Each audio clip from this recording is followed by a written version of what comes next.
Pulling off a successful jailbreak requires courage, cunning, and more than a little luck. Jails and prisons are built for security and staffed by people who are paid to make sure you don't leave until they say so. However, that doesn't stop people who possess none of the affirmation qualities from taking their chances in the hopes of an early and unauthorized release. They're the ones who end up right back in the cell with time slapped onto their sentences for their trouble, but at least they do us the service of providing a good laugh. These are prison escapes that failed horribly, attempted by people who really should have just stayed put. In early 2017, Logan County, Oklahoma inmate Trayvion Barber made a daring but ill-advised attempted escape when he was allowed to use an inmate bathroom that's actually private. Guards didn't think much of it when he was in the bathroom for quite some time, but a red flag or two was raised when he came out, as he was inexplicably covered in blood. Upon inspecting the bathroom, guards found several ceiling tiles had been dislodged, laying in pieces on the floor. Barber claimed that the ceiling simply collapsed on top of him while he was doing his business and that he'd sustained his injuries while helpfully trying to repair the damage, but guards quickly formulated another theory that Barber had stood on the sink to reach the 8-foot-high ceiling in a bid to crawl up inside and tried to find a way out. Unfortunately for Barber, the ceiling was designed to prevent this very thing, as its framework was specifically built to be unable to support an adult's weight. His hopes of freedom came crashing down along with the rest of him, and he'll have to serve out his 2-year sentence for false impersonation, along with extra time he's likely to be slapped with for attempted escape and destruction of property.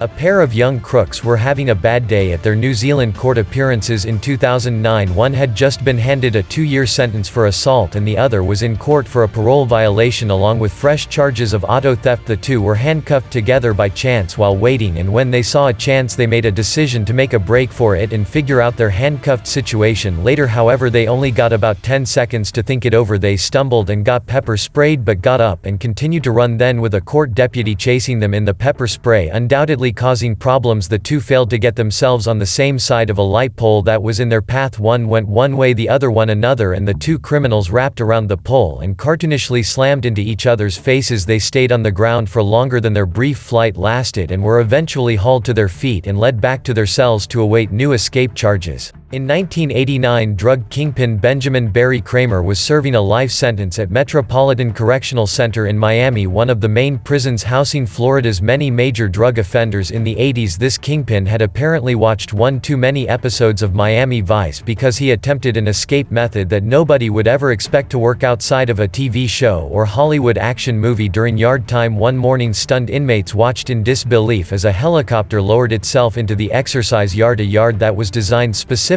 for escape risks like those serving life sentences. Kramer grabbed onto one of its skis and was ready to board, but one of the chopper's propellers came into contact with the wire atop the yard's wall, and down it went in a dramatic crash. Both Kramer with a broken ankle and the pilot with much more serious injuries to his head, neck, and back had to be extracted from the wreckage by fire crews. Kramer's escape plan was foiled, but he did get to ride in a helicopter that day along with his pilot to the hospital, an unidentified man in Brazil.